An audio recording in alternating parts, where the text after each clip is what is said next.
Hey, what's going on, everybody? Welcome back to another episode of Wealth Defense Radio, the podcast. I am your host, Josh Nahosa, and I am an independent advisor representative for Swan DFW, which stands for Sleep Well at Night, Dallas-Fort Worth, and is the company that is putting on this podcast. And I am here with a man that has more technology than he knows what to do with. It is Hector Hinojosa. That's right, I'm Mr. Techie today.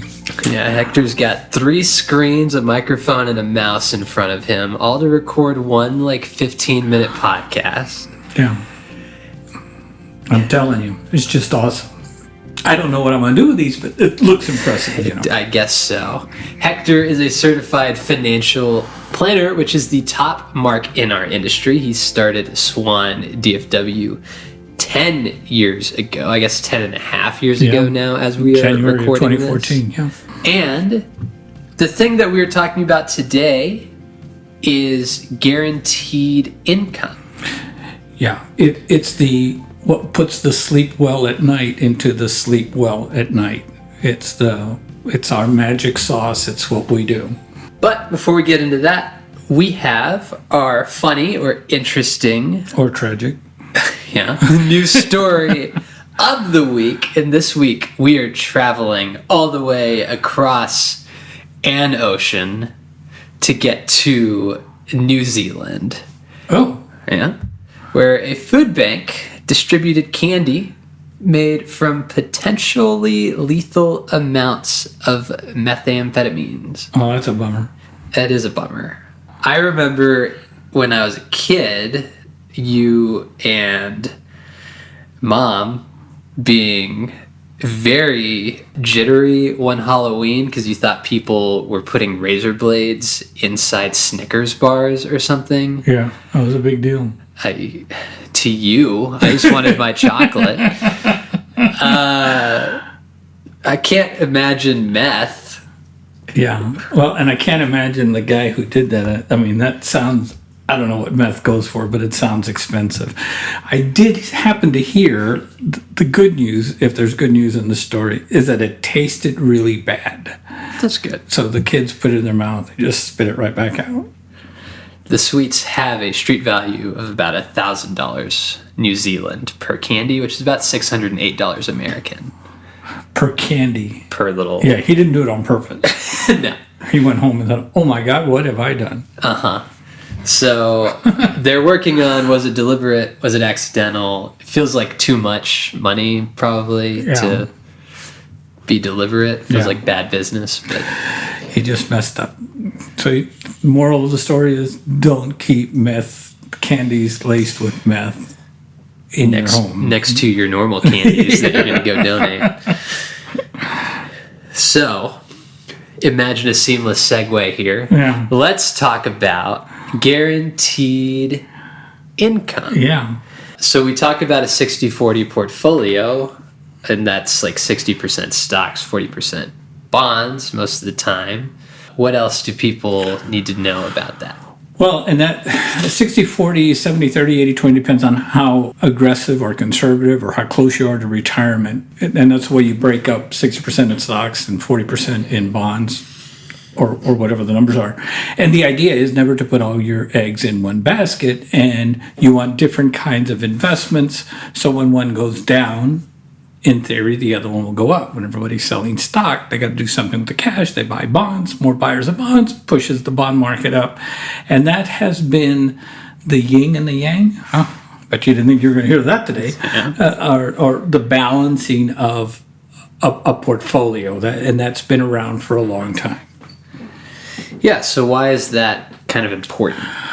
Well, when people look at statements, or if you needed cash, or you needed money, you want to take money out of something that's gone up in the last little bit and not something that's gone down, so you're not selling at a loss. And then psychologically, when you open your statement, you want something in your portfolio to have made money, or at least not to have lost money. Yeah, so that's been the theory for a long time.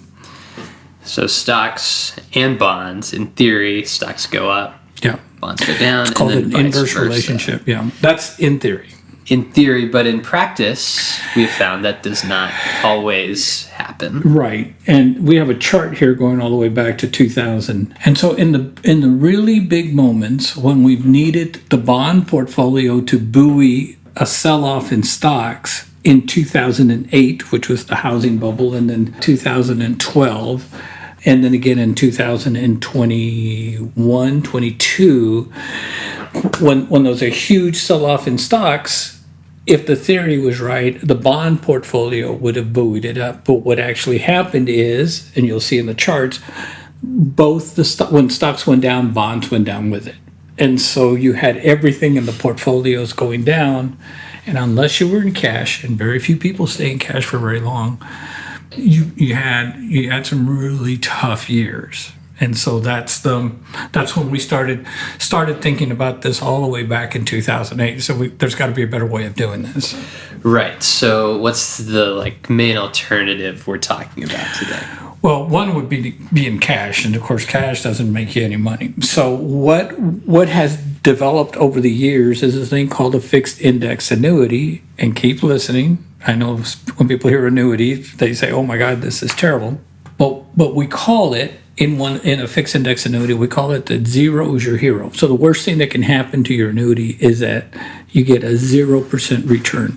If there's a negative return in the market or in your investment inside this FIA, the worst you'll get is zero. You can never lose money in a good fixed index annuity. Right. And so that was the alternative. And the trick is to find that right proportion of stocks, bonds, and fixed index annuities to make the portfolio work. And we go through a series of things in our arranging a portfolio to figure out what works best for that particular investor or financial plan. So how does that kind of work? So we talk about it can't go down, so there's got to be some kind of sacrifice for it not going down. Logic would tend to. Yeah.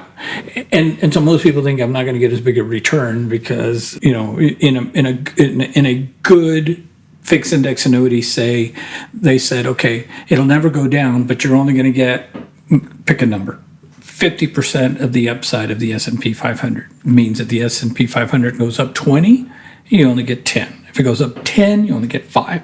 That 5% or that difference is the insurance, think of it as an insurance premium. It's to make sure that you never have a negative number in your portfolio.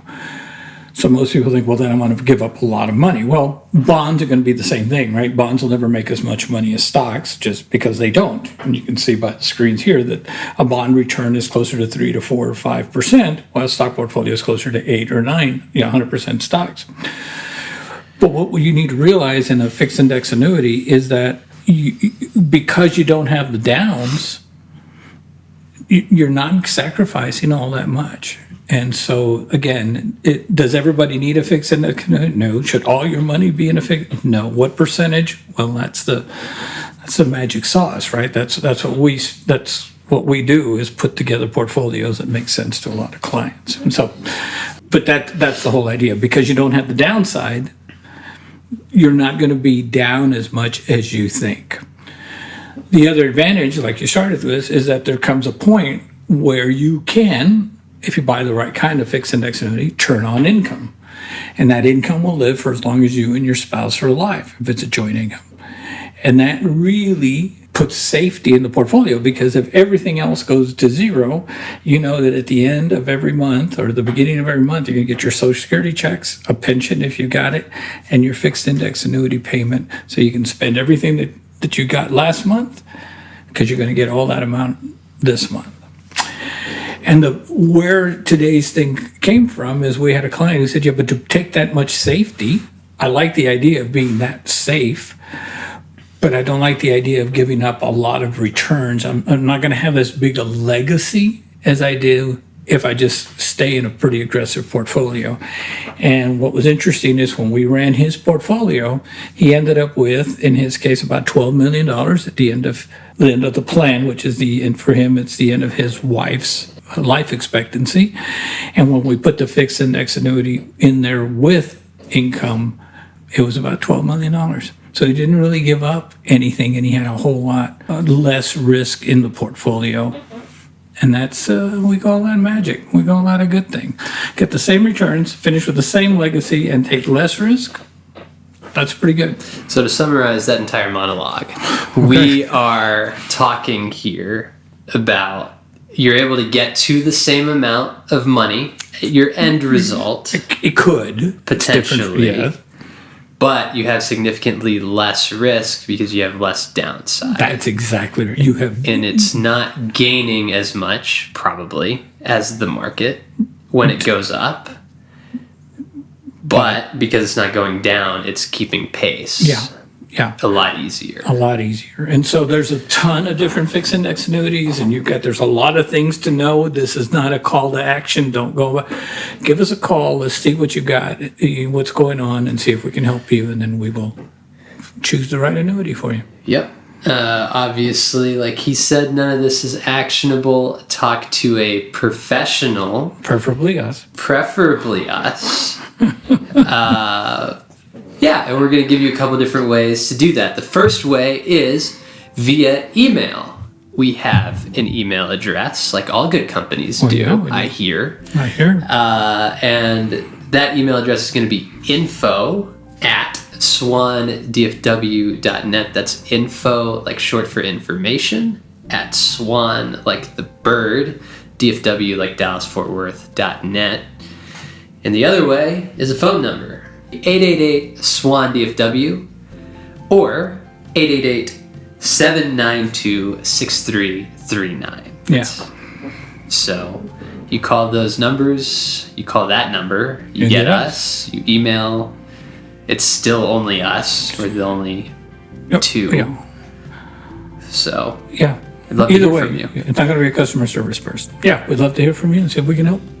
Yep. So thank you guys for listening, and we'll catch y'all in the next one. Thank you. God bless. The preceding content is informational only and based on information available when created. It is not an offer or solicitation, nor is it tax or legal advice. It does not consider your financial circumstances and objectives and may not be suitable for you.